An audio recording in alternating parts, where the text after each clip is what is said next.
Les bébés n'ont pas de montre et ne comptent pas leurs minutes. Les enfants qui jouent ou qui rêvent ne regardent pas leur tournée.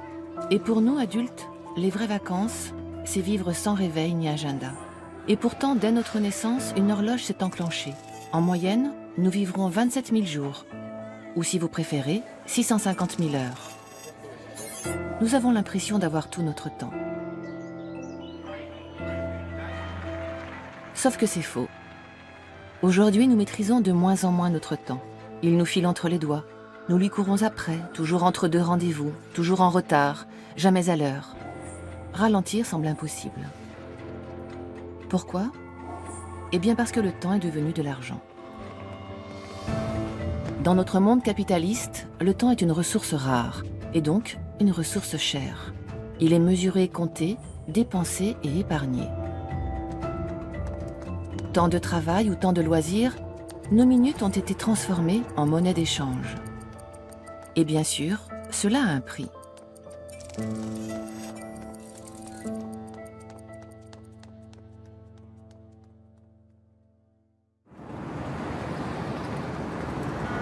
Longtemps, le luxe, c'était de payer d'autres pour le temps qu'ils passent à nous servir. Aujourd'hui, nous sommes prêts à payer pour faire tout nous-mêmes, car cela nous est vendu comme du bon temps. Sander opent in Amsterdam het eerste restaurant zonder personeel. De tent heet Footsie.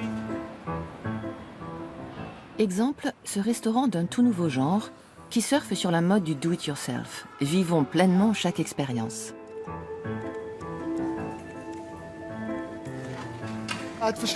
À la différence d'autres restaurants, Footsie n'avait pas d'employés. Les clients devaient se débrouiller tout seuls.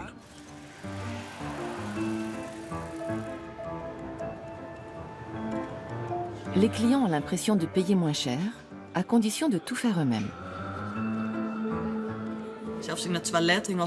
Il y avait même des instructions pour l'utilisation des toilettes, ou comment se servir à boire et comment payer. Dans tout le restaurant, les gens étaient guidés. Le concept du libre-service n'est pas nouveau. Il est simple. Nous achetons moins cher et rendons la transaction plus rapide au prix de notre engagement. Ce restaurant va plus loin. Il promet, en plus, le plaisir de cuisiner entre amis avec tous les ustensiles des pros. On a créé Footsie en pensant à un menu comme celui-ci. Tout pouvait être cuisiné en 4 étapes simples. Mais n'est pas Bocuse qui veut. C'était une maison de fous. Nous avions 70 clients. Tout débordait. Pour s'amuser, certains jetaient de la sauce sur les murs. Certaines choses ont brûlé. Il nous faut un chef. Bref, tout ce qui peut mal tourner lorsque l'on décide de s'occuper d'un restaurant tout seul. L'expérience a tourné au désastre. Le restaurant a dû fermer au bout de 3 jours. Tout cela n'était en fait qu'un canular du syndicat des restaurateurs hollandais avec la complicité du chef Edwin Sander. On a clairement vu que ça ne pouvait pas marcher sans professionnels. Le but de Sander est de nous ouvrir les yeux. Nous travaillons même pendant notre temps libre. On nous vole notre temps, chaque jour et partout.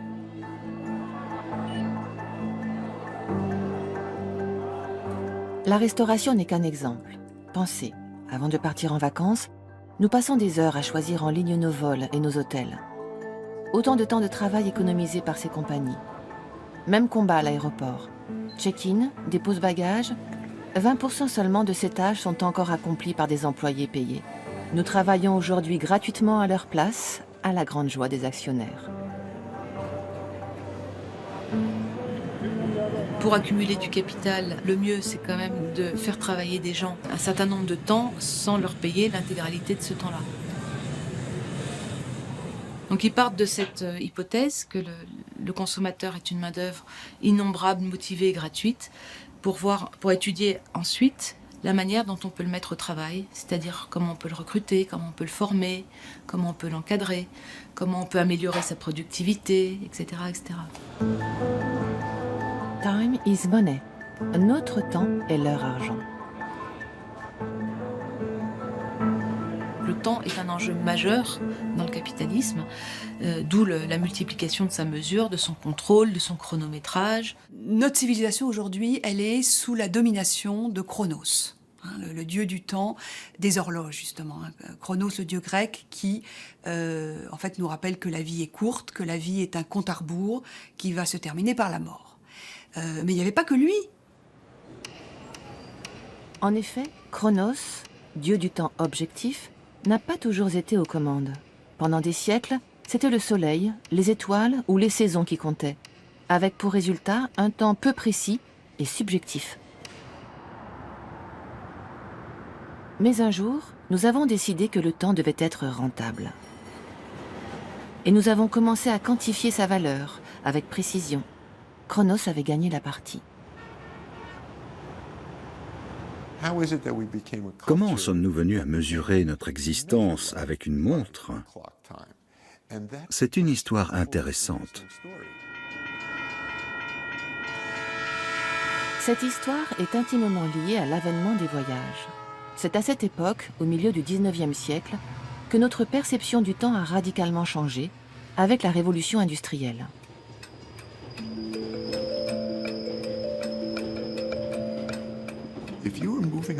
En prenant le train, vous pouviez vivre dans plusieurs espaces-temps différents.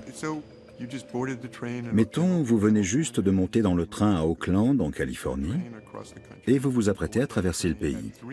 Vous êtes monté à 15 heures, et votre premier arrêt est à Sacramento, c'est-à-dire 45 minutes plus tard. Pourtant, lorsque vous regardez l'horloge de la gare, elle indique 14h45. À l'époque, le temps universel n'existe pas. Chaque ville et chaque village vivaient à son propre rythme, dans son propre fuseau horaire. Des tableaux affichés en gare expliquaient aux voyageurs combien de minutes ajouter ou enlever à chaque station. Pour traverser les États-Unis, il fallait remettre sa montre à l'heure 220 fois. Et une mauvaise synchronisation pouvait avoir de graves conséquences. En août 1853, un train quitte la ville de Providence, direction le nord. Au même moment, un train approche en direction opposée, vers le sud. L'heure n'était pas la même dans un train et dans l'autre. C'était vraiment dangereux.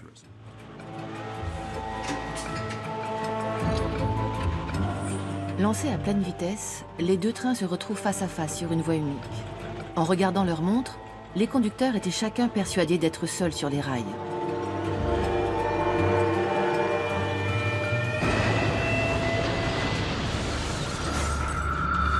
« 14 voyageurs sont tués à cause des quelques minutes de décalage entre les montres des deux conducteurs. En 1853, c'était le 12e accident de ce genre aux États-Unis.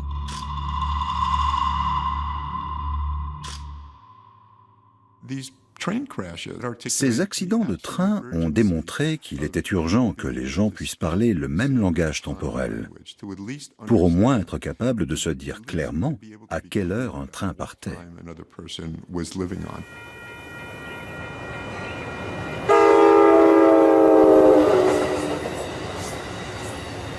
Peu après, les compagnies ferroviaires américaines décident d'adopter des fuseaux horaires communs déjà très répandus à l'étranger.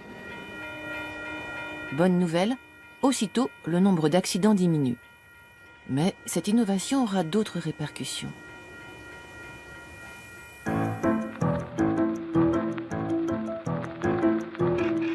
La cadence des chemins de fer se répand comme une traînée de poudre.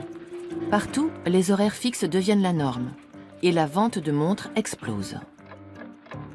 C'est d'ailleurs à cette époque qu'un nouveau mot, à connotation très positive, fait son entrée dans le dictionnaire, la ponctualité.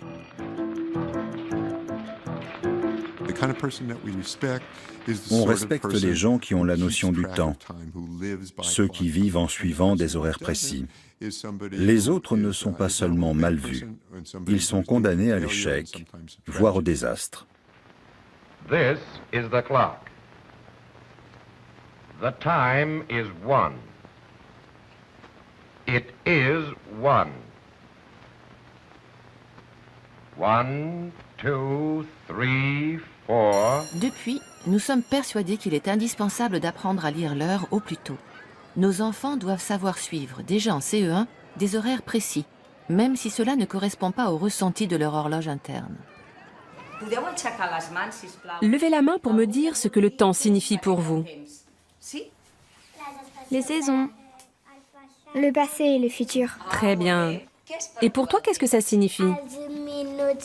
Les minutes sur la montre. Très bien, on a plein d'idées. Autre chose? Il y a des heures qui paraissent durer plus longtemps que d'autres. Et pourquoi? Je ne sais pas. Ça dépend de si tu t'amuses ou pas. Elle est très intéressante parce qu'elle est en train de comprendre que le temps est subjectif aussi. Donc c'est une petite fille qui a déjà cette sagesse-là de ressentir ce qu'elle vit par rapport à ce qu'on lui enseigne.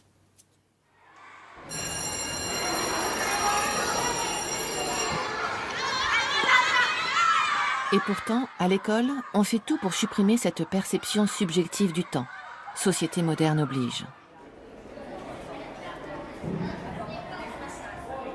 Si dans une école, enfin, ou dans une éducation, on n'enseignait pas à l'enfant à lire l'heure et avoir conscience du temps chronologique, je pense que dans son jeune âge, c'est pas un problème, mais à un moment donné, il sera handicapé. Institutrices et instituteurs suivent donc ce que demandent les programmes. Est-ce que nous avons besoin de montres? Vous êtes sûr? Oui. On est tous d'accord pour dire qu'on en a besoin? Vraiment? Alors on en a besoin. Et qu'est-ce qui se passerait si on n'en avait pas? Que ferions-nous sans montre? Rares sont ceux qui se posent encore cette question. Car notre conditionnement à suivre la loi implacable des horloges ne s'est pas arrêté aux écoles. Au fur et à mesure que le monde s'est globalisé, la nécessité de synchroniser toutes les montres s'est imposée. Horloges de tous les pays, unissez-vous. À l'Observatoire de Paris, chaque nuit, on demande l'heure exacte aux étoiles. C'est ici qu'est né, en 1912, le temps universel coordonné. Au Bureau international de l'heure de Paris, où des astronomes calculaient l'heure exacte en fonction des étoiles. Chaque jour, le bureau envoyait un signal radio mondial pour caler toutes les horloges du globe. Et ce, à partir d'une aiguille unique en son genre, la Tour Eiffel. Paris était la capitale mondiale de l'heure. Le signal horaire international était envoyé au moyen d'un système très impressionnant. Il faut imaginer 6 antennes qui descendaient depuis le 3e étage de la Tour Eiffel et se déployaient sur toute la longueur du Champ de Mars. Le signal était ensuite reçu par les observatoires du monde entier qui devaient respecter scrupuleusement l'horaire ainsi diffusé.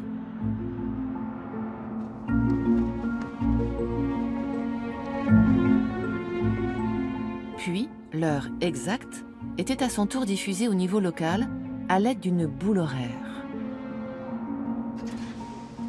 Chaque jour, cette boule s'élevait à la même heure précise en guise de signal.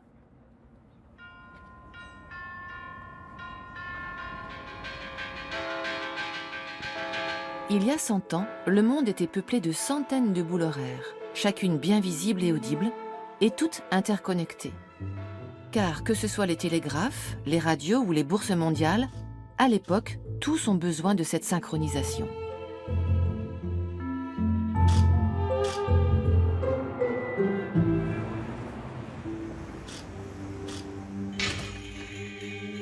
Aujourd'hui, la technologie a changé. Fini les ballons, place aux horloges atomiques. Mais l'objectif de ce nouveau réseau mondial reste le même. Nous faire avancer à l'unisson sans jamais perdre une seconde. On ne regarde plus les étoiles. Maintenant, on reste à l'intérieur, dans un laboratoire. Une montre mécanique perdait 4 à 5 secondes par jour. Avec une montre au césium, on perd 1 seconde tous les 150 000 ans. Les horloges atomiques permettent de contrôler notre vie avec précision. Désormais, tout ce que nous faisons peut être chronométré et monétisé. Le temps, c'est de l'argent, parce qu'il est essentiel de le mesurer et de le contrôler. Par exemple, lorsqu'on stationne une voiture, ou alors quand on passe un coup de téléphone, à tarif plein ou à tarif réduit.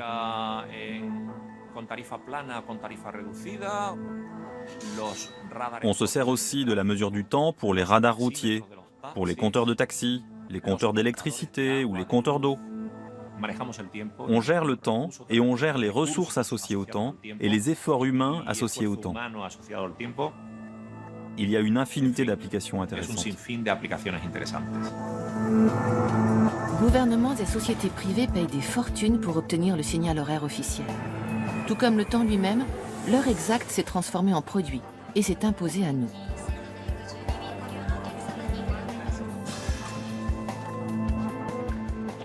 On est complètement obsédé par le temps des horloges, qu'il faut respecter, qu'on peut modéliser, avec lequel on peut travailler. On a le droit de vouloir être efficace. Mais tout cela a un prix. On vit tous des moments, parfois même extrêmes, où perdre quelques minutes nous paraît un sacrifice insupportable. Car la pression est omniprésente. It will be 7, 2, and 40 seconds. Quatrième top, il sera 17h18. Résultat, des études menées par le sociologue Robert Levin et ses équipes démontrent que les habitants des grandes villes marchent de plus en plus vite. Et cela n'a pas seulement des conséquences sur le rythme de nos pas.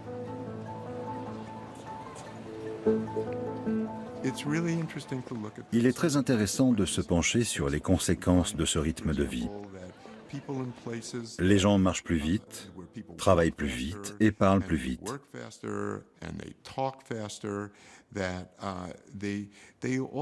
Ils ont aussi tendance à avoir des taux d'infarctus plus élevés. On se rend compte aussi que dans ces lieux au rythme de vie plus soutenu, les gens sont peu enclins à prendre le temps d'aider un inconnu dans le besoin.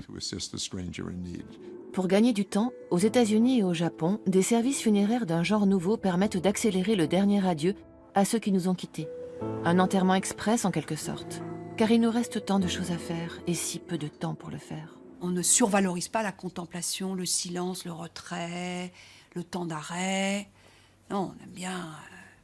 on voit bien dans la publicité, c'est des gens qui agissent vite, qui produisent, qui sont puissants, qui contrôlent, qui n'hésitent pas, qui ne doutent pas. Donc on retrouve ça dans la gestion du temps. Est-ce que je suis quelqu'un de dynamique et d'efficace? Pour parler de cela, on utilise une drôle d'expression. Vous allez avoir quelques minutes pour réfléchir personnellement à ce qu'on appelle les voleurs de temps. Quels sont les voleurs de temps et qu'est-ce qu'on peut faire pour déjouer leur ruse? Ce qui peut se passer à l'intérieur de vous, vos habitudes, vos... La tyrannie de l'horloge a donné naissance à un nouveau business, des ateliers de gestion du temps, où l'on apprend à identifier les plus gros consommateurs de temps. Je vous propose 5 minutes pour essayer de répertorier les grands voleurs de temps dans votre vie. Et beaucoup de gens arrivent en se disant « Moi, je veux un système, je veux un modèle, un truc très cerveau gauche. Je veux que vous me fassiez remplir un tableau et en sortant d'ici, ce soir, j'ai plus de problème avec le temps. » Mais c'est pas vrai. C'est possible à certains moments, bien sûr. Mais le temps contient tout. Il contient la vie, il contient tous les phénomènes mentaux, cognitifs, les émotions. Ça a sonné à mon oreille tout à l'heure quand vous avez indiqué qu'on allait peut-être travailler sur les listes, parce que je fais énormément de listes de ce que je dois faire. Mes listes s'accumulent parce qu'évidemment, j'ai jamais le temps, je ne termine jamais tout ce qu'il y a sur une seule liste en même temps. Autre chose dans votre groupe? Oui, on a parlé aussi du besoin de sommeil qui peut être très chronophage. Par exemple, si on a besoin de dormir 8 ou 9 heures, on est pénalisé par rapport à des gens qui ont besoin de dormir moins, quoi. Et pourquoi c'est un voleur de temps? On fait moins de choses. Moi, je vous calme là, parce que là, on part dans un nul. Sinon, on profite plus de rien, quoi. On n'est plus dans la vie. Ouais, vous voyez Je suis toujours dans le futur et en fait, je ne vis pas le présent. Quand vous parliez du temps qui passe, comme je suis toujours dans l'achèvement, le présent, je ne le vis pas. Moi, mon rêve, c'est d'avoir du temps pour me reposer. Et me reposer, ça me pose un problème parce que je ne sais pas ce que c'est. Notre civilisation, on est beaucoup dans la rentabilité, tout se monétise. C'est un peu le talent du capitalisme, hein, de faire d'un peu de tout, hein, une monnaie d'échange. Donc le temps et ce que nous produisons dans le temps a de la valeur, peut être monétisé. Et nous nous mesurons nous-mêmes à cette aune-là. Le secteur où le conditionnement chronométrique de notre vie a été poussé le plus loin est le monde du travail. Culpabilisés, toujours proches du burn-out, nous nous sentons obligés de rentabiliser chaque minute de notre vie professionnelle. Mais par quel mécanisme en sommes-nous arrivés là? En 1890, l'ingéniosité du capitalisme invente l'horloge à poinçon pour encadrer le temps de travail. À partir de cette invention, les dirigeants des usines ont réalisé qu'ils pouvaient non seulement l'utiliser pour garder un œil sur le temps de travail, mais aussi sur l'usage que les employés faisaient de leur temps. On a commencé à se dire que le temps qui n'était pas utilisé de manière productive devenait en fait du temps perdu. Et c'est là qu'on s'est rendu compte du rôle que pouvait jouer le temps dans les relations de pouvoir, que le plus puissant commençait à prendre le contrôle du moins puissant, du temps du moins puissant. Et le pouvoir, l'argent et le temps ont commencé à converger. À l'usine, les ouvriers ne sont plus maîtres de leur temps. Comme toutes les autres matières premières, il faut maximiser ce temps de travail, l'optimiser pour rendre chacun de nous plus efficace et plus rentable, et ce, pour chaque heure ouvrable.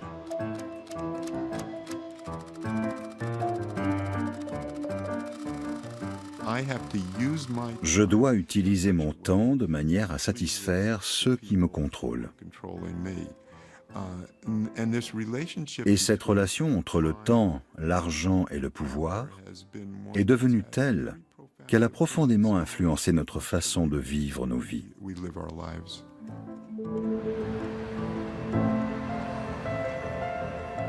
Arrêtons-nous quelques instants dans une école d'ingénieurs moderne. C'est un exemple typique de production de masse. Ce séminaire décortique le minutage des processus de production. Une science enseignée aujourd'hui dans toutes les écoles d'ingénieurs du monde. Notre temps est limité et c'est pour cela que nous devons apprendre à gérer cette ressource naturelle. Le but est clair, réduire l'humain à une séquence de mouvements chronométrés. Ça suit nos mains. Je crois que c'est bon. Et la première chose que je vais faire, c'est prendre cette partie. Autrement dit, où peut-on gagner des microsecondes en changeant les mouvements? Car chaque seconde inutile est une perte sèche de productivité. Je pense que vous pouvez faire quelque chose par ici. Vous avez une idée? Chaque tâche est découpée en unités de temps aussi courtes qu'un trentième de seconde. Attraper, tenir, insérer, lâcher. À chaque mouvement correspond une valeur de temps. Donc je n'ai qu'à additionner les valeurs de chaque mouvement pour connaître la durée totale d'une succession d'actions nécessaires à la fabrication d'un produit, et cela avant même qu'il n'existe. Partout dans le monde, en Europe ou en Chine, en Inde ou aux États-Unis, c'est ainsi que les chaînes de montage sont optimisées.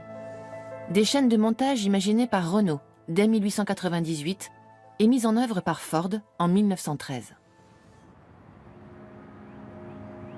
Mais ce qu'on sait moins, c'est que ce système de production a été perfectionné dans la première moitié du XXe siècle, au nord-est des États-Unis, par une famille pour le moins excentrique.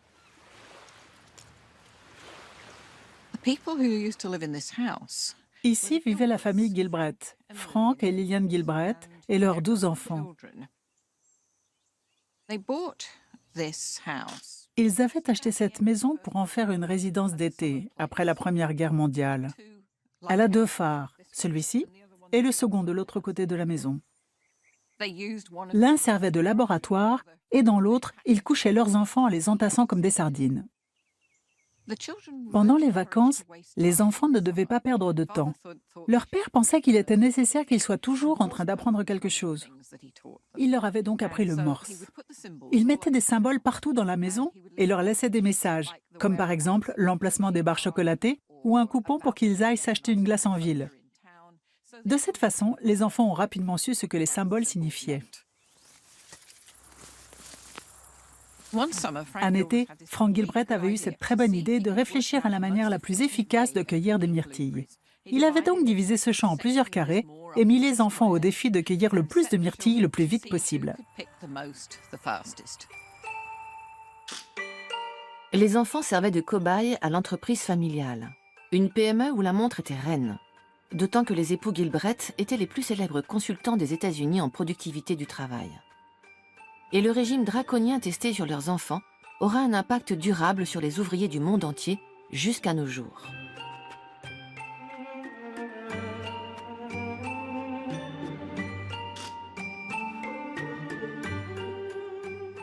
Les Gilbreth étaient à la pointe du progrès. Ils ont utilisé très tôt le film dans leur travail. C'était une technique nouvelle et excitante. Leur Time and Motion Studies, étude du temps et des mouvements, était révolutionnaire et une méthode astucieuse pour surveiller les travailleurs. Ils montraient leur film aux ouvriers qui réagissaient en disant « Oh, regarde ce que fait Fred. Oh, je n'aurais pas fait comme ça. » Cette habile méthode de mise en concurrence des ouvriers s'est avérée très efficace. Regardons ici un exemple. Objectif, améliorer le rythme d'emballage dans une usine de savon. Notons l'horloge au premier plan. Il y avait l'horloge des Gilbreth qui tournait et tournait. C'était un outil de mesure scientifique irréfutable pour connaître la durée d'une action.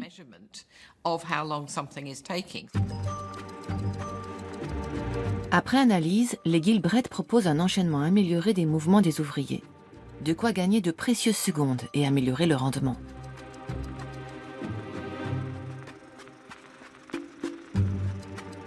Leur solution va bien au-delà de la simple augmentation de la cadence. L'ergonomie du lieu de travail doit permettre de doubler la productivité de cet employé.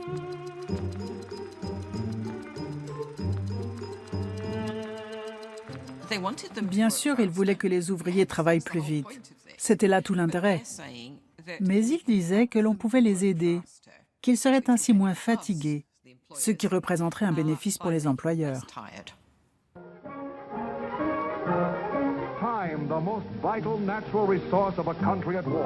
Cette obsession du temps va par la suite s'exporter dans le monde entier. Pendant la Deuxième Guerre mondiale, les méthodes des Gilbreth s'appliquent dans de nombreuses usines d'armement. Et en temps de guerre, la propagande ne s'embarrasse pas de nuances. Première victime collatérale, les pauses. Let's visit Jean, but she gets tired in the afternoon sometimes, likes to take extra time off for a smoke. That's all, only a few minutes. Attention, l'innocente pause cigarette va avoir de graves conséquences.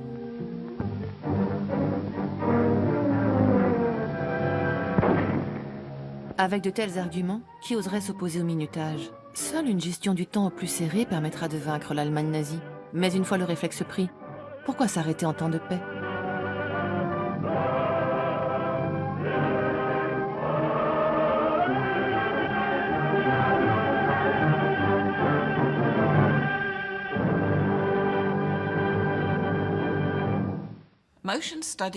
L'étude des mouvements était en plein essor, en particulier après la guerre. L'efficacité était devenue le mot d'ordre dans de nombreux domaines. S'il est bien une autre perte de temps répétée, c'est notre besoin d'absorber des lipides et des glucides 3 fois par jour pour nous nourrir. Les techniques des Gilbreth ont donc été rapidement appliquées à de nombreuses cantines, donnant naissance à une nouvelle industrie, la restauration rapide ou fast-food. Les pauses midi se raccourcissent, on mange sur le pouce, la préparation elle-même se fait en flux tendu. Aujourd'hui, il y a peu d'endroits où la course à l'efficacité est poursuivie avec une telle radicalité que dans les usines de poulet. L'industrie du fast-food pèse 570 milliards de dollars par an. Les Américains mangent beaucoup de poulet. Et il y en a dans tant de plats, dans tant d'endroits, que c'est très compliqué pour un consommateur américain de ne pas en manger. Une fois encore, cette industrie doit beaucoup aux méthodes des Gilbreth. Un nombre donné de poulets sont livrés aux abattoirs tous les matins. Et tous ces poulets doivent avoir été transformés à la fin de la journée. C'est un processus très industrialisé que les usines de volailles ont minuté jusqu'à la moindre seconde. Le sort des poulets n'est pas enviable, mais la manière dont sont traités les ouvriers des usines non plus. L'humain étant une valeur d'ajustement, toute absence est une perte d'argent, quelle qu'en soit la raison. Une pause toilette peut prendre 5 à 10 minutes. Un patron verra ces 5 ou 10 minutes comme une perte de productivité. Commençons donc par réduire les pauses pipi.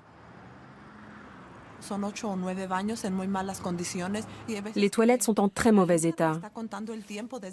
Le chef d'équipe compte le temps qu'il nous faut pour y aller. Il arrive même que le superviseur vienne lui-même nous y chercher. Le temps d'enlever les gants, la blouse, le tablier, votre pause était écoulée.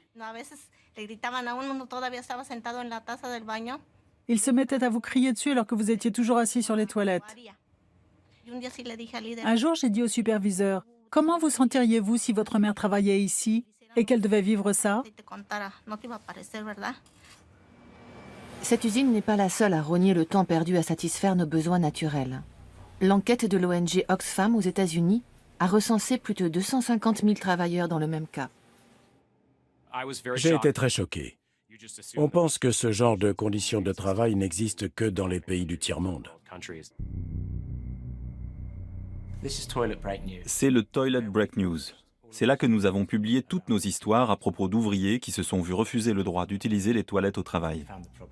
Ce problème existe en Espagne, en Allemagne, en Suède, en Angleterre, en Écosse, au Pays de Galles, en Irlande et ailleurs. Dans de nombreuses usines, on utilise désormais des technologies de pointe pour contrôler, et donc réduire, le temps que les travailleurs passent aux toilettes. Ils utilisent des cartes à puce et les ouvriers devront badger en allant et en revenant des toilettes. Ce temps sera décompté de la paye. Il paraît que cela pourrait coûter jusqu'à 50 livres sterling.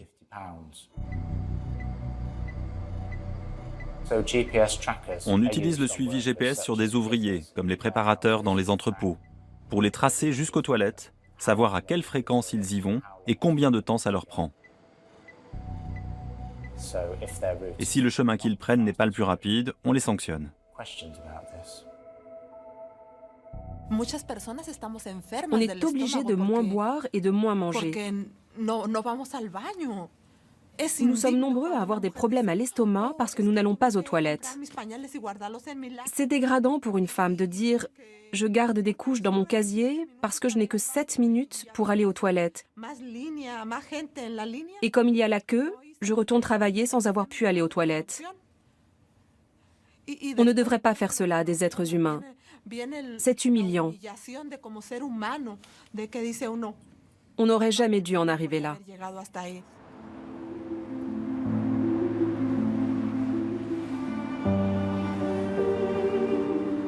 Ainsi, l'intensification du temps de travail est devenue instrument d'avilissement.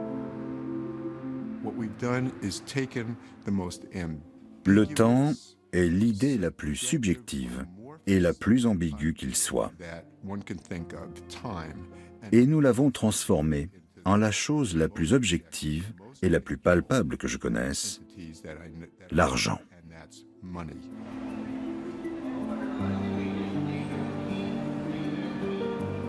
Prenons un instant. On l'a vu, le credo de l'efficacité a contaminé notre rapport au temps bien au-delà de nos seules heures au travail. Au point de culpabiliser toute activité non productive, forcément dévalorisée, car potentiellement inutile. Alors, qu'est-ce que vous avez identifié comme voleur de temps dans votre groupe? Encore 5 minutes. Ne copiez pas sur le voisin non plus. Hein. Alors, comment lutter contre nos voleurs de temps? Donc, se proposer d'observer les voleurs de temps, d'en choisir un, hein, de négocier avec lui, on va dire. Et puis, une fois que le problème est apaisé, peut-être passer à un autre, un autre, un autre. Alors, on va commencer. Je perds du temps à aller faire les magasins, bon, des choses comme ça. Je voulais aller acheter un petit truc un quart d'heure, et puis j'y reste 2 heures, et ça m'a volé mon temps. Regarder des séries, ça peut être très addictif. Vous voyez, les voleurs de temps sont aussi dans notre tête. Les voleurs de temps peuvent venir de nous-mêmes, c'est-à-dire que nous pouvons être notre propre voleur de temps. Je pense que ça nous arrive tous. Pas oser dire non, ou bien même proposer des fois des choses qui nous... Tu veux que je fasse ça? Pourquoi je propose ça? Mais qu'est-ce qui m'arrive? Pourquoi j'ai proposé de faire ça? Il y a une raison toujours pour mettre les choses plus loin, le lendemain, quand on n'avance pas. J'attends toujours le dernier moment. Je dis toujours, j'ai le temps de boire un café, de fumer une cigarette avant de partir. etc. Procrastination? Oui, c'est ça? complètement. Oui. Grand sujet, les gens l'amènent comme un problème à eux et avec beaucoup de culpabilité. Donc procrastiner, ça vient du latin procrastinare, ça veut dire ajourner, pousser quelque chose vers le lendemain. Donc j'ajourne une tâche, un projet.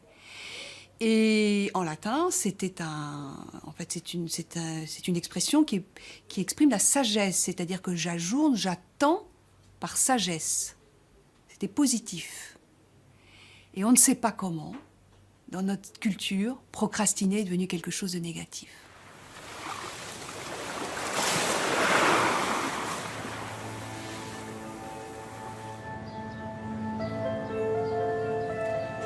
Procrastiner, glander, perdre son temps?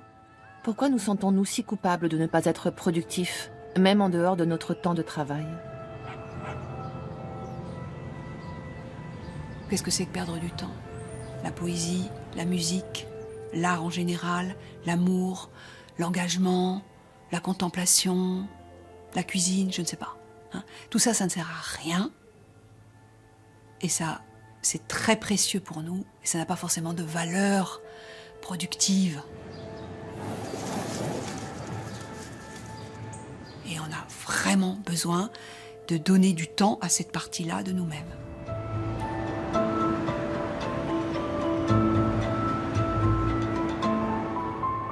Mais comment consacrer du temps à tout cela, à ces moments de détente et de loisir, si toute minute dépensée hors travail est déjà considérée comme une minute perdue? Regardons un instant du côté du Japon, où dans les années 80, l'excès de temps passé au travail a causé une crise économique majeure.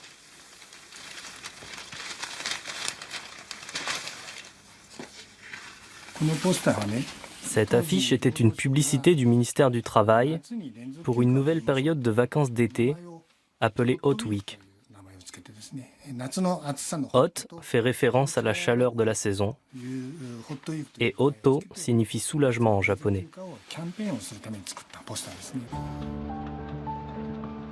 Longtemps valorisée par la culture japonaise, l'ardeur au travail était devenue contre-productive.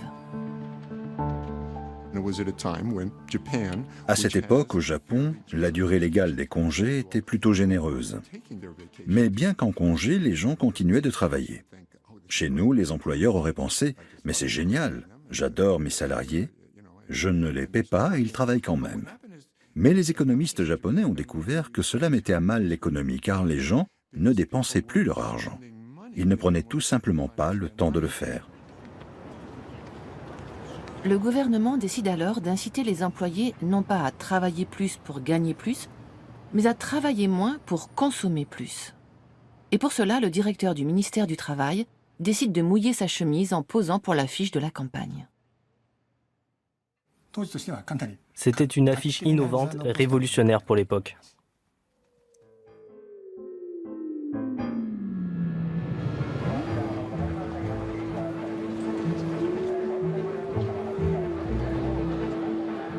Le message du directeur et de sa campagne était simple: prenez du temps pour sauver l'économie.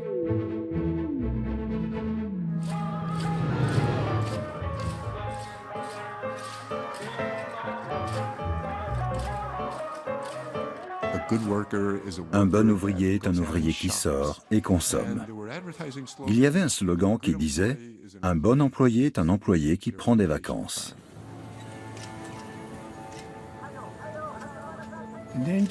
Grâce à des congés plus longs, les gens pourraient voyager et passer du temps en famille. Et cela aurait un impact positif sur la consommation. Hélas, très peu de Japonais ont suivi ces bons conseils pour aller profiter de leurs jours de vacances. Cette campagne a provoqué un important conflit psychologique. Tout bon Japonais pensait « Je ne dois pas m'arrêter de travailler, je dois continuer, je dois être loyal envers mon entreprise. » Et maintenant, on me dit ça, que si je veux vraiment être loyal, je dois arrêter de travailler. C'était quelque chose de très difficile. Les gens ont eu beaucoup de mal à l'intégrer. Non seulement la campagne a tourné court, mais elle eut même l'effet contraire. Les Japonais se mirent à travailler encore plus qu'avant, jusqu'à 100 heures supplémentaires par mois.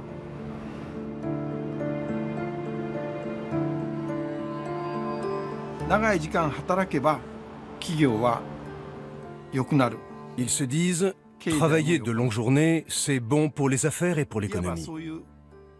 C'est le dogme absolu dans ce pays. Je suis convaincu pour ma part qu'il s'agit davantage d'une croyance aveugle que d'une pensée rationnelle.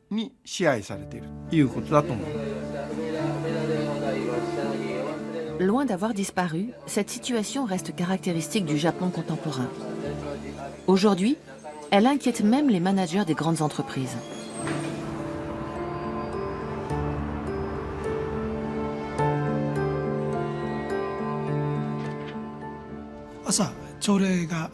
Un matin,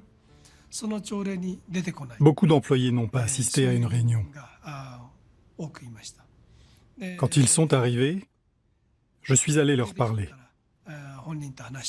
Ils avaient l'air malades et se plaignaient de maux de tête. J'ai regardé leur carte de pointage et j'ai découvert qu'ils étaient restés au bureau jusqu'à minuit, voire jusqu'au petit matin. J'étais très surpris et j'ai décidé qu'il fallait faire quelque chose. Pour empêcher ses employés de travailler, ce chef d'entreprise les a obligés à quitter les bureaux à 21 heures précises. Au-delà, il coupait Internet, ordinateur, lumière et électricité. Mais cela n'a pas suffi non plus.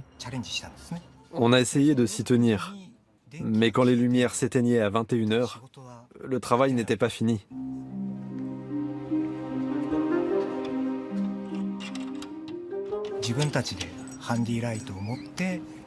Nous avons amené des lampes torches et continué à travailler. J'utilisais mon propre routeur Wi-Fi pour envoyer des emails.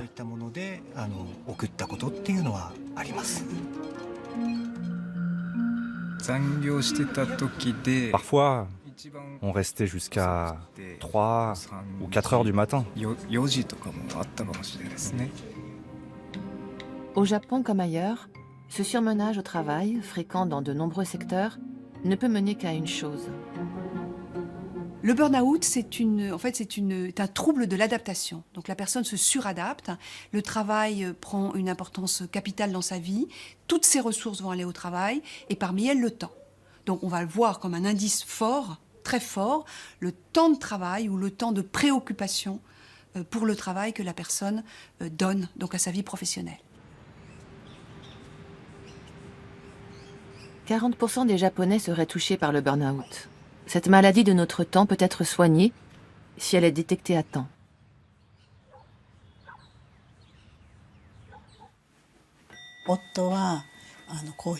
Mon mari aimait prendre une tasse de café tous les matins.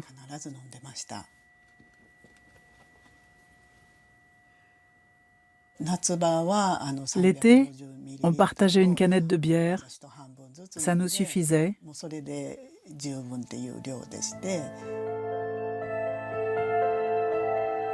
Teranishi adorait son métier de cuisinier. Grâce à sa motivation, il a été promu manager. Mais cette promotion a dévoré tout son temps libre, l'obligeant à travailler plus de 75 heures par semaine.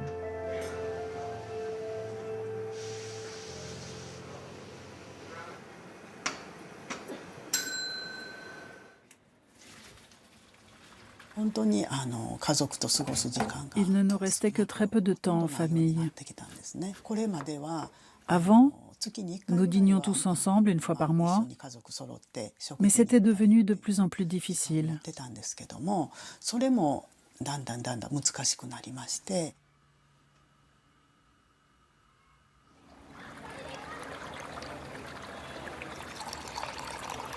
Un jour, c'était la Saint-Valentin, le travail incessant a atteint ses limites. Il m'avait dit d'aller me coucher à minuit. Mais ce matin-là, il avait l'air tellement déprimé que j'étais trop inquiète pour dormir.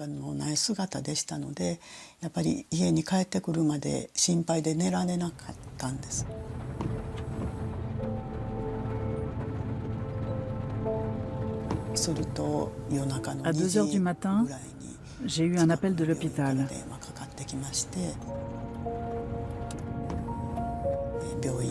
Lorsque je suis arrivée, mon mari était déjà mort.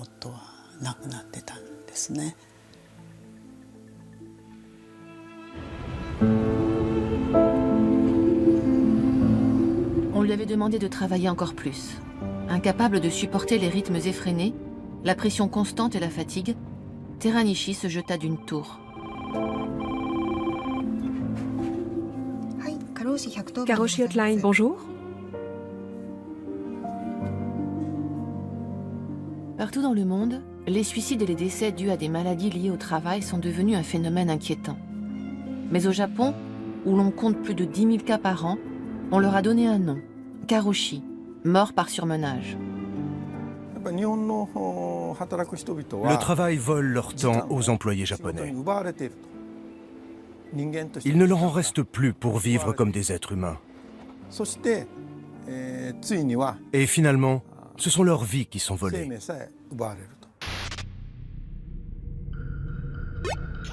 Au pays de la Nintendo, les karoshi, les suicides pour cause de burn-out sont si fréquents qu'ils ont inspiré un bien macabre jeu vidéo. Le joueur atteint un niveau supérieur s'il réussit à se tuer à la tâche. Mais contrairement aux jeux vidéo, dans la réalité, personne ne peut rejouer sa vie. En général, une mort karoshi est un AVC, une attaque cardiaque ou un suicide, causé par trop de travail.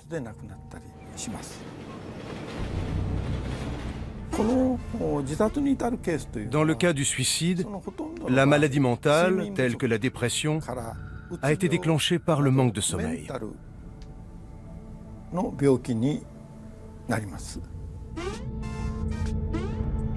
Dans notre quotidien, karoshi n'a qu'une seule signification. Game over.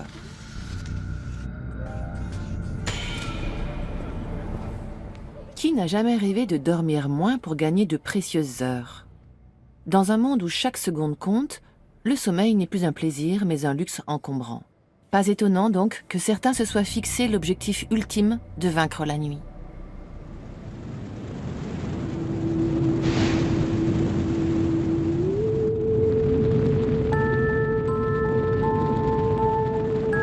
Le 27 octobre 1992, un entrepreneur russe lance un projet pharaonique.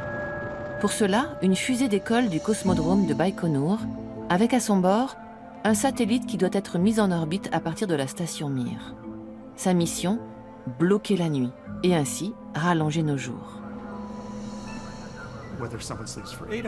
Que l'on dorme 9 heures par nuit, que l'on dorme 5 heures par nuit, du point de vue de l'économie et du marché mondial, c'est une quantité de temps énorme qui ne peut être transformée en argent.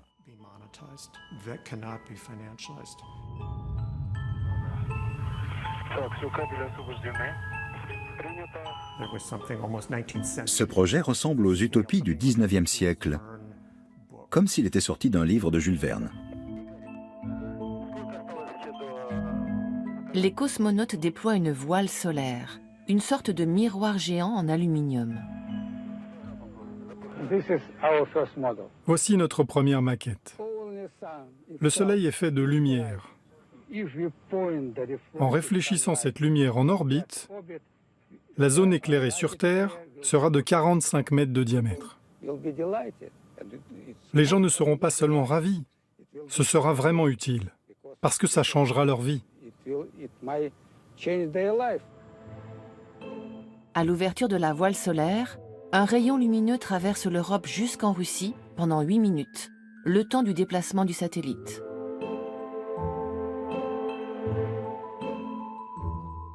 L'objectif est de déployer des centaines de voiles solaires afin d'augmenter le temps d'éclairage du continent entier. Plus de jours, plus de loisirs, plus de temps de travail. Sauf que le projet fou d'éteindre la nuit ne s'est jamais réalisé.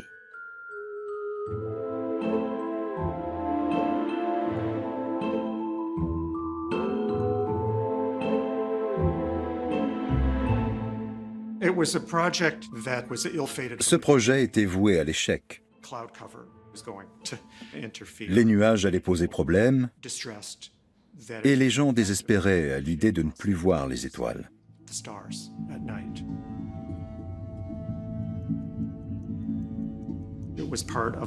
Cela faisait partie d'une utopie fantaisiste ou d'une croyance selon laquelle on pourrait vivre dans un monde éclairé 24 heures sur 24, 7 jours sur 7. Pourtant, même sans miroir en orbite, l'éclairage urbain gomme de plus en plus les frontières entre temps de travail et temps de repos. Les magasins sont ouverts jour et nuit, les devantures ne s'éteignent jamais, les étoiles ont disparu et tout nous pousse à rester réveillés.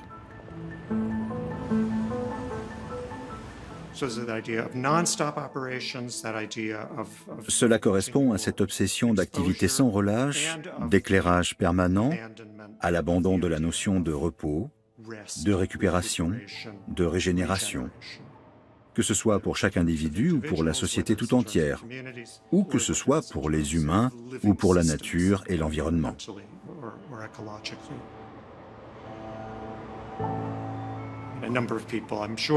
Je suis sûr qu'en lisant mon livre, beaucoup de gens se sont dit que j'avais la nostalgie d'un temps où les civilisations agraires vivaient en harmonie avec le mouvement des planètes, la Lune, le Soleil, le cycle des saisons. Mais je ne pense pas que quiconque ait prouvé de manière convaincante que l'on puisse totalement se détacher de ces rythmes.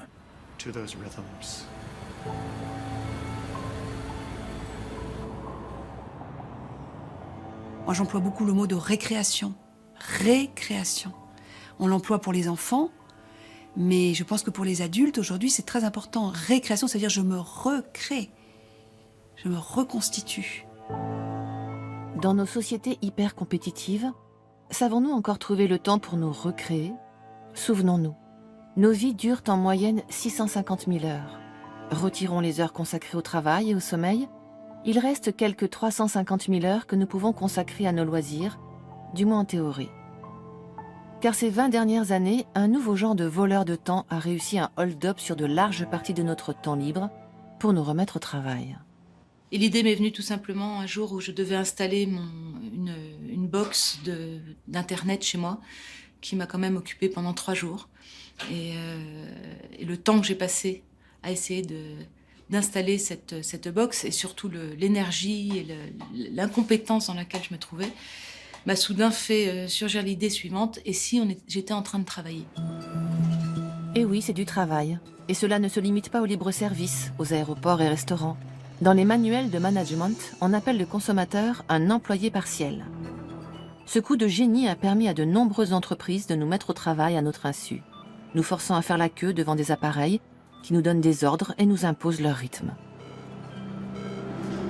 Les guichets vers lesquels vous pourriez vous diriger avec des professionnels ont quasiment tous disparu. C'est-à-dire que dans les supermarchés, face à des machines, au McDo, etc., la plupart du temps, vous n'avez pas le choix. Pour parler en langage économique, y a-t-il un retour sur investissement pour le temps que nous y consacrons? Autrement dit, un tarif réduit? À vrai dire, quand il y a une réduction de tarif, chacun pensera par exemple à un fameux fabricant de meubles suédois. Là, on a affaire à des effets de gamme, c'est-à-dire que l'entreprise vous dit « je ne finis pas le produit, c'est vous qui le terminez, et donc vous payez moins cher ». Certes, mais en même temps, c'est à nous d'assumer les frais de fonctionnement. Un accès Internet qui marche, une imprimante, sans oublier un smartphone de plus en plus sophistiqué et coûteux, ce que nous acceptons docilement sans vraiment avoir le choix. Take whatever you like. No lines, no checkouts, no registers. En tant que travailleurs partiels, nous sommes donc devenus corvéables à souhait. L'idée qu'avaient les gestionnaires de mettre les consommateurs au travail, c'est effectivement qu'ils n'ont pas toutes les caractéristiques des salariés, au sens où ils ne sont pas rémunérés. Surtout, ils ne dépendent pas du droit du travail. Donc, toutes les obligations qu'ont les employeurs liées au droit du travail, qui consistent à rémunérer, à prendre la responsabilité des accidents s'il y en a, à former, à donner des congés, etc., etc., c'est le rêve de tout employeur. L'employé traditionnel est aujourd'hui une espèce en voie de disparition. En 2016, en Europe, 10 000 filiales bancaires ont été fermées et 50 000 postes supprimés du fait du développement des banques en ligne.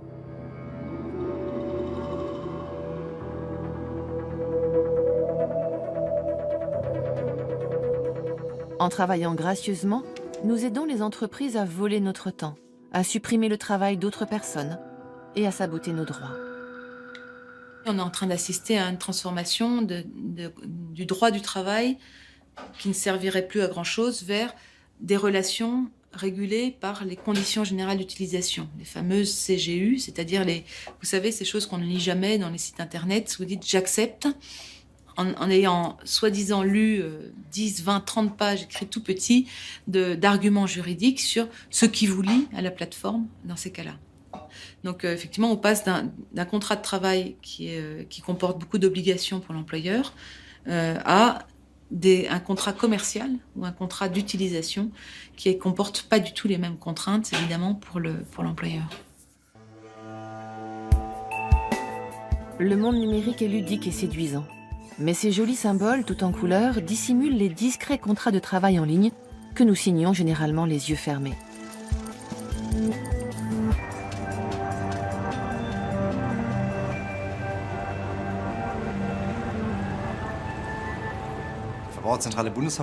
L'association des consommateurs allemands fait un procès à Facebook.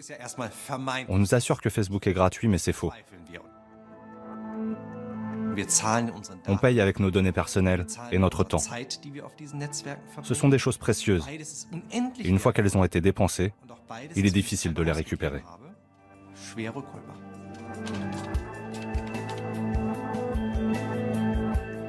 Nous passons en moyenne 4 heures par jour sur les réseaux sociaux à travailler. Car nous travaillons, de fait, pour l'économie de l'attention, celle qui vend nos données aux annonceurs. On tire profit de votre temps. C'est comme un micro-travail. La valeur est générée par les clics et les likes et toutes ces petites choses qui vous prennent du temps. J'appelle ça la nano-monétisation. Ainsi, notre économie n'est plus uniquement basée sur de gros achats occasionnels, elle est basée sur de petits achats continus qui ne sont même pas ressentis comme tels par ceux qui les font.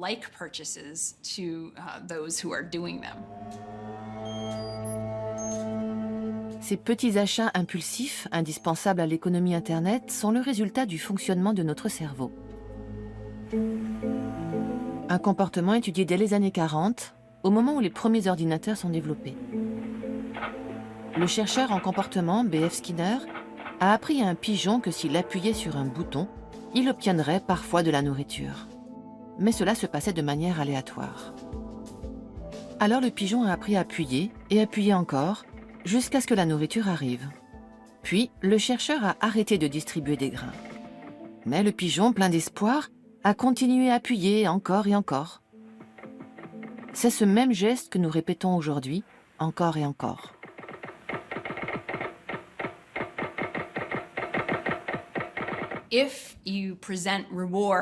Si vous récompensez des gens ou des animaux d'une manière très imprévisible, c'est-à-dire qu'ils ignorent ce qu'ils vont obtenir et à quel moment ils vont l'obtenir, ils s'acharnent pour l'obtenir.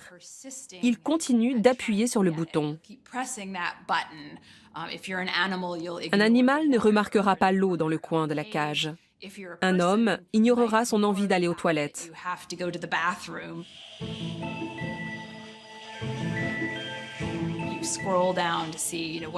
Il continuera de scroller pour voir les nouvelles. Il continuera d'actualiser une page encore et encore.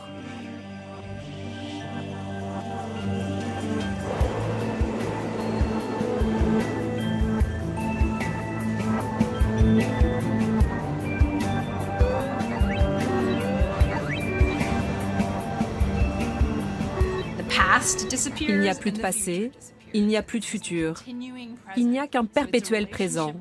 Il s'agit donc d'un rapport au temps qui se concentre sur l'immédiat. La surabondance de l'offre a créé une concurrence féroce entre les géants des réseaux sociaux. Notre temps de cerveau disponible vaut des milliards d'euros en revenus publicitaires et en vente de données.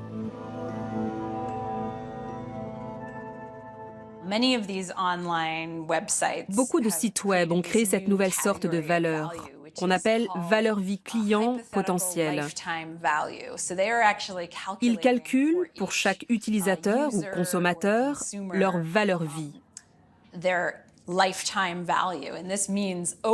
C'est-à-dire, au cours de leur existence, combien vont-ils nous rapporter? À quelle fréquence et avec quelle intensité vont-ils utiliser nos services?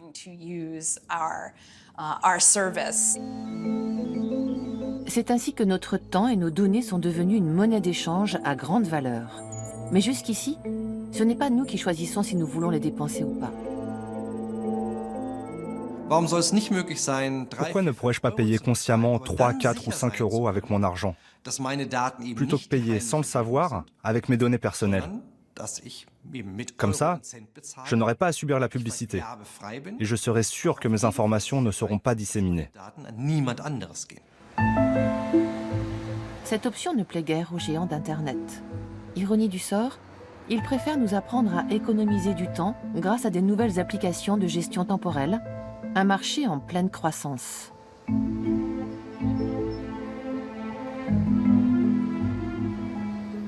Je pense que cette prochaine phase est une réaction à des applications comme Candy Crush et Facebook, qui monopolisent notre attention et notre temps. Maintenant, on voit arriver toutes ces nouvelles technologies pour nous aider à nous contrôler, à résister à la tentation.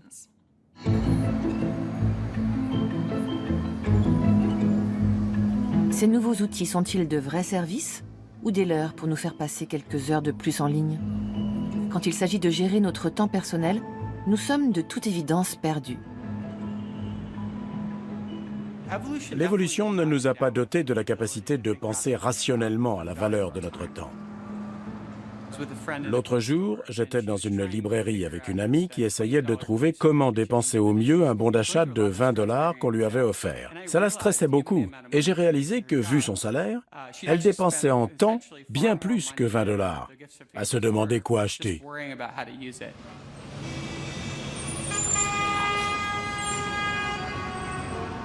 Il y a des centaines de milliers d'années, quand notre cerveau a évolué, nous n'étions jamais amenés à échanger du temps contre de l'argent, ou l'inverse.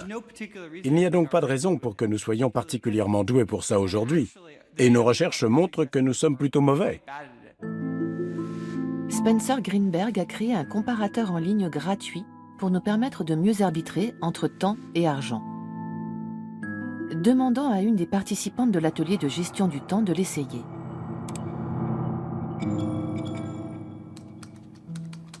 Ah, il me donne une calculatrice pour calculer. Donc je vais calculer combien je gagne. Donc maintenant j'ai le rapport et la première chose qu'ils me disent c'est que mon temps vaut 26 € et 37 centimes. Ça c'est le premier chiffre, le grand chiffre pour 1 heure de mon temps. On est constamment confronté à des situations où l'on doit choisir d'échanger du temps contre de l'argent. Prenons un exemple connu. Si on achète un meuble en pièces détachées, le temps que nous passons à nous casser la tête sur la notice et le montage, est-il une réelle économie par rapport au prix que nous aurait coûté l'installation par le fabricant? D'autres exemples. Dois-je commander en ligne en sachant que je devrais payer les frais de port ou aller au magasin, ce qui me prendra plus de temps? Est-ce que j'achète un lave-vaisselle? Est-ce que j'engage quelqu'un pour faire le ménage? Vous avez deux options. Vous pouvez prendre le train local, qui est moins cher, ou vous pouvez prendre le train express, qui est plus cher, mais économiserait 1 heure de temps de voyage.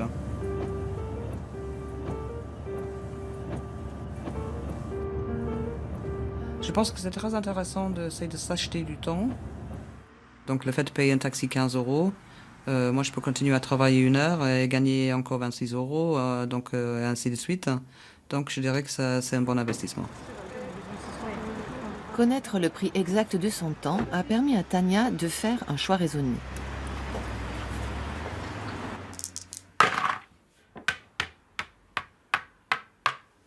Elle peut même dépenser son temps ainsi économisé à toute autre chose, hors de toute rationalité économique.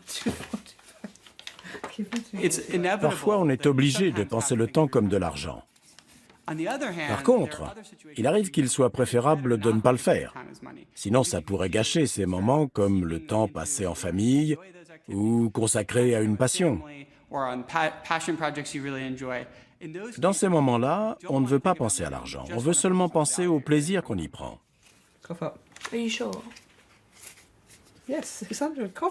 Passe-moi l'argent. Pour l'instant, c'est à nous de nous discipliner dans notre emploi du temps. Souvent, on s'abonne à d'autres applications et sites Internet qui nous promettent de nous protéger de celles qui volent notre temps.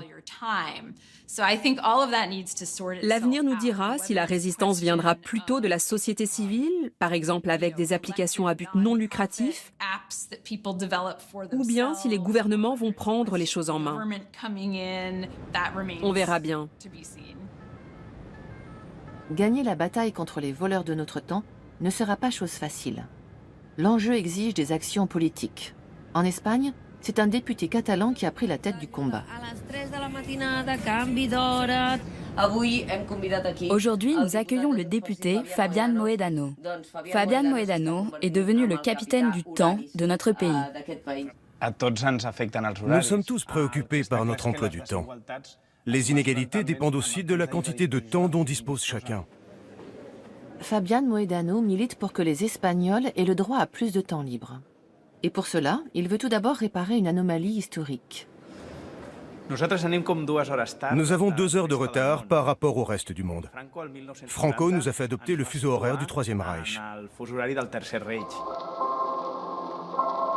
Franco y Hitler se entrevistan en Endaya. Hitler llega puntual y Franco con retraso. En 1942, toute l'Europe vit sur le même fuseau horaire. Tous ont synchronisé leurs montres pour faire la guerre. Après la guerre, l'Espagne est restée dans ce même fuseau horaire. Mais dans les années 60, les problèmes que cela posait se sont aggravés. Les nouvelles classes moyennes et ouvrières ont émergé. Et elles voulaient acheter leur première télévision, leur première voiture.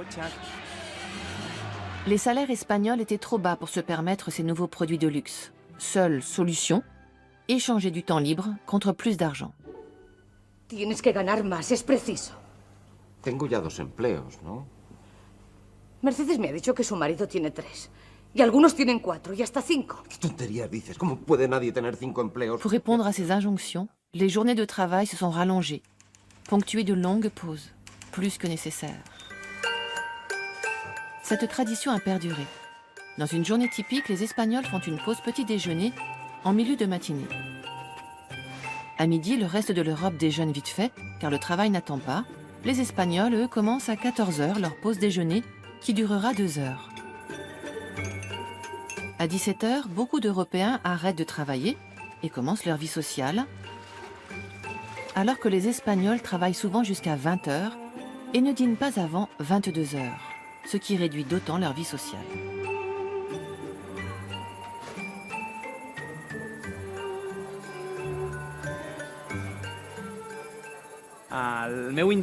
Selon moi, il en va de la démocratie. Si nous n'avons pas le temps pour faire du bénévolat ou pour monter des projets, la démocratie est sapée. Si nous parvenons à redistribuer le temps, les gens seront socialement plus égaux. Ce qu'il souhaite pour ses concitoyens, Fabián Mohedano l'applique déjà chez lui. Il a adapté son emploi du temps en conséquence. Prendre le petit déjeuner en famille avant d'aller travailler relève presque d'un acte révolutionnaire. C'est l'heure d'aller à l'école.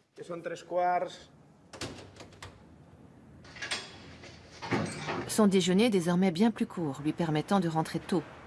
Mais la majorité des Espagnols n'ont pas cette liberté de choix. Quand aurons-nous des emplois du temps raisonnables?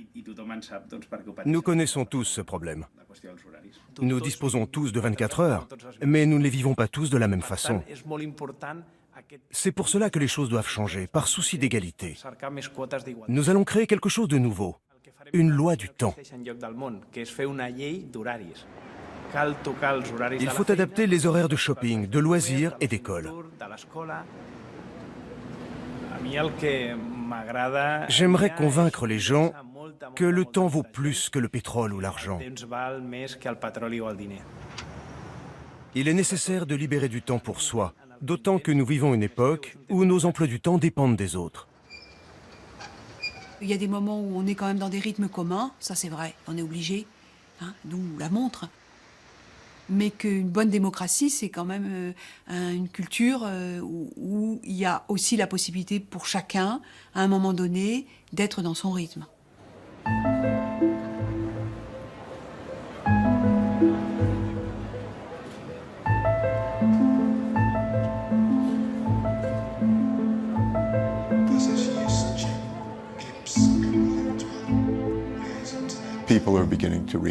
Les gens commencent à réagir à la façon dont le temps est utilisé contre eux. On voit des gens se battre pour reprendre leurs droits sur leur temps. Ce sont des luttes de pouvoir. La plupart du temps, on s'en prend aux plus puissants, car ce sont eux qui contrôlent ou abusent de notre temps. Aux États-Unis, les travailleuses et les travailleurs des usines de poulets se sont mis à manifester contre leurs employeurs abusifs, exigeant entre autres des pauses toilettes. Nous avons récolté plus de 150 000 signatures dans les 50 États des États-Unis. Pour parler au manager de Tyson d'une manière qui nous semblait pouvoir être entendue, nous avons emballé ces signatures dans des barquettes de poulet et les avons directement apportées au siège social, à Springdale, dans l'Arkansas. Il est impératif que les ouvriers puissent aller aux toilettes quand ils en ont besoin. Il faut qu'ils soient traités avec respect et dignement où qu'ils soient, dans une usine de textile au Bangladesh ou dans une usine de volailles aux États-Unis.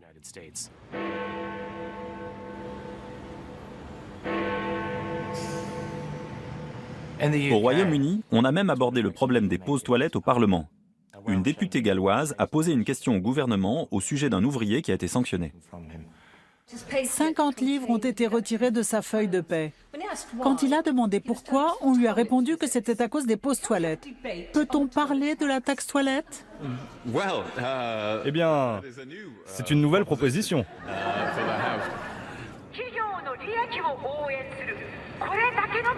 Le gouvernement japonais ne peut plus ignorer l'épidémie de karoshi et a modifié le code du travail.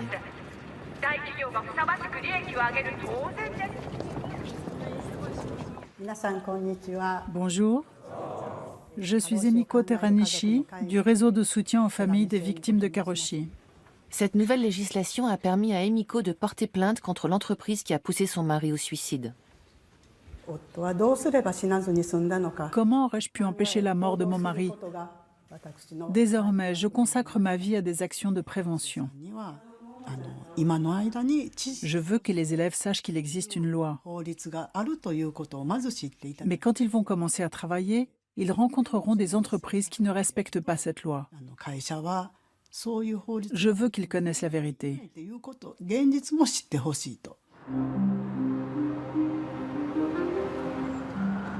Chez Iken Engineering, les employés nocturnes ont été surpris en flagrant délit.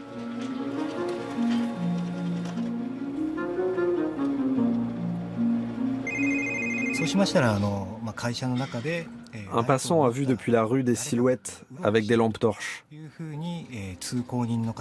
Il a cru qu'on était en train de cambrioler les bureaux. L'agent de sécurité a été alerté. Il a frappé à la porte et est venu nous demander ce qu'on faisait dans les locaux. Les employés se sont montrés beaucoup plus têtus que ce que j'avais imaginé. Même après 6 mois, absolument rien n'avait changé. Le manager s'est alors tourné vers un consultant d'un nouveau genre au Japon, un expert en réduction d'heures de travail.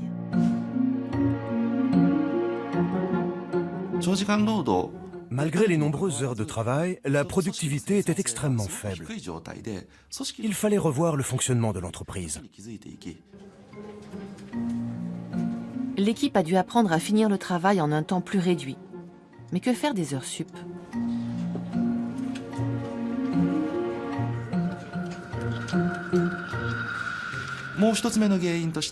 Dans beaucoup de petites entreprises, le salaire moyen est très bas. Les gens comptent sur les heures supplémentaires. C'est ainsi que les heures supplémentaires sont devenues une habitude. La réorganisation du travail a cependant permis de rendre les employés plus productifs.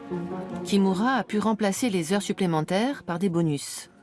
Et il s'est assuré que personne ne puisse plus travailler en dehors des heures réglementaires.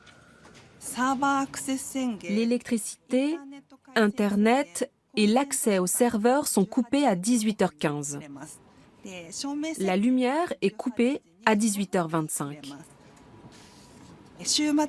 Les locaux sont inaccessibles le week-end. Il est donc tout bonnement impossible de faire des heures supplémentaires.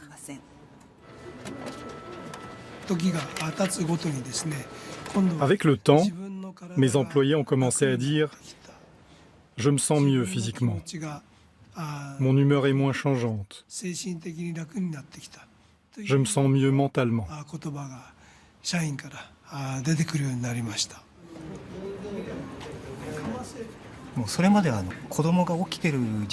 Auparavant, mes enfants étaient toujours couchés quand je rentrais. Je n'ai pas de mots pour dire à quel point je suis heureux de pouvoir passer du temps avec mes enfants.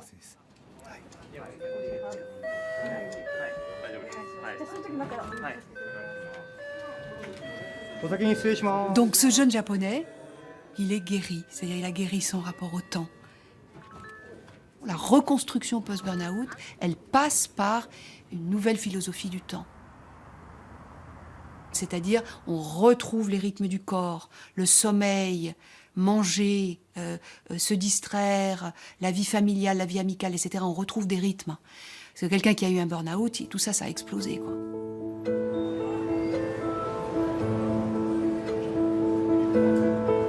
Que cela nous plaise ou non, le temps fait partie de l'économie.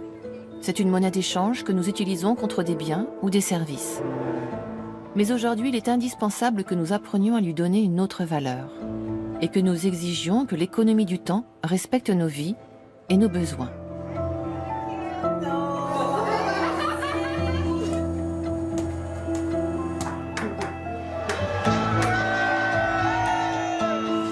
Le temps avec un enfant est infiniment précieux, comme l'ont appris douloureusement les parents d'un petit garçon français.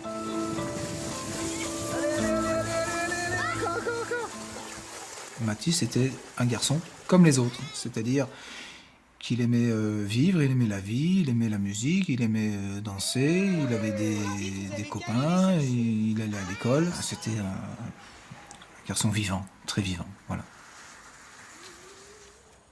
Mais à l'âge de 9 ans, tout a changé pour Mathis et pour sa famille. Quand il allait au tennis, il disait à ma maman, j'ai mal à droite, ça me tire. Bon, je le ramène chez le médecin. Il nous apprend la terrible nouvelle, parce que bon, c'est une terrible nouvelle. Voilà, votre enfant est gravement malade, voilà ce qu'il a une tumeur au foie. Après le diagnostic, la priorité de Christophe et Lydie est de soigner leur fils. Mais hélas, ni les traitements multiples, ni la transplantation ne suffisent à le sauver.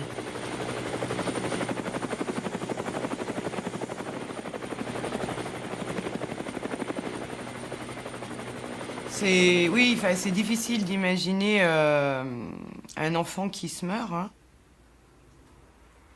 Pour lui, mourir, c'est pas que la vie s'arrête. Hein. Pour lui, mourir, c'est plus voir ses parents. Puisqu'on a accompagné un enfant dans une fin de vie, et là, le temps est complètement différent. On est dans une autre dimension. Hein, on est dans autre chose. Dans un temps compté. Dans un temps compté. Vous dites, c'est peut-être le dernier repas, c'est peut-être le dernier petit déjeuner, c'est peut-être le dernier soir où vous lui dites bonsoir, c'est peut-être le dernier matin. Et au bout de 3 mois, je suis convoqué par un inspecteur de la sécurité sociale qui me dit « Mais monsieur Germain, c'est votre fils qui est malade.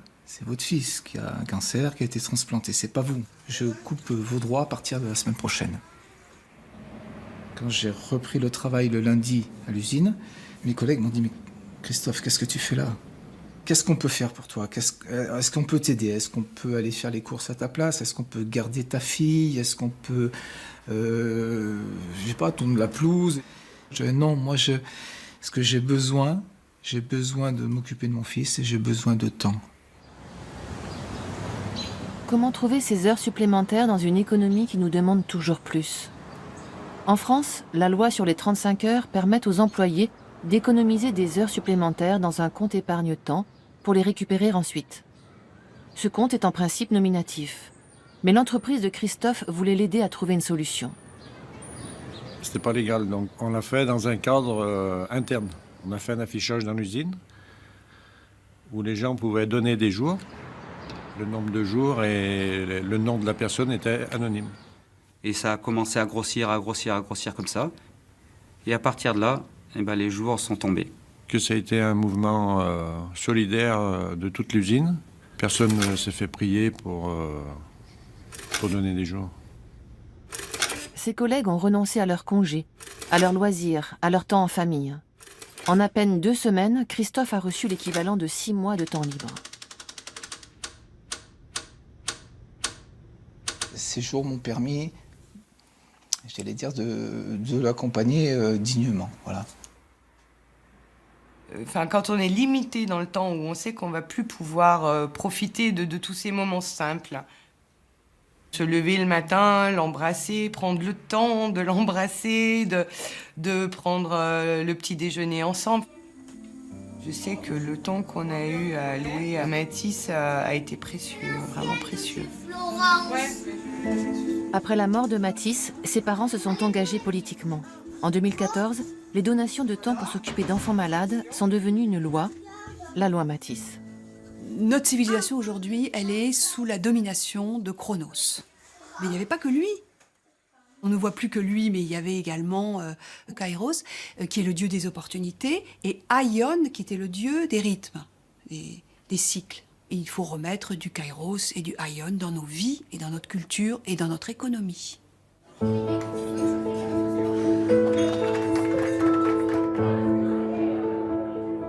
peut acheter du temps.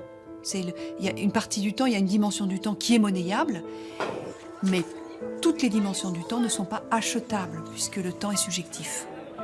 Donc là, c'est le rapport à la vie, c'est le rapport au monde. Il y a quelque chose dans le rapport au temps qui peut être unique à chacun et qui ne s'achète pas et ne se transmet pas.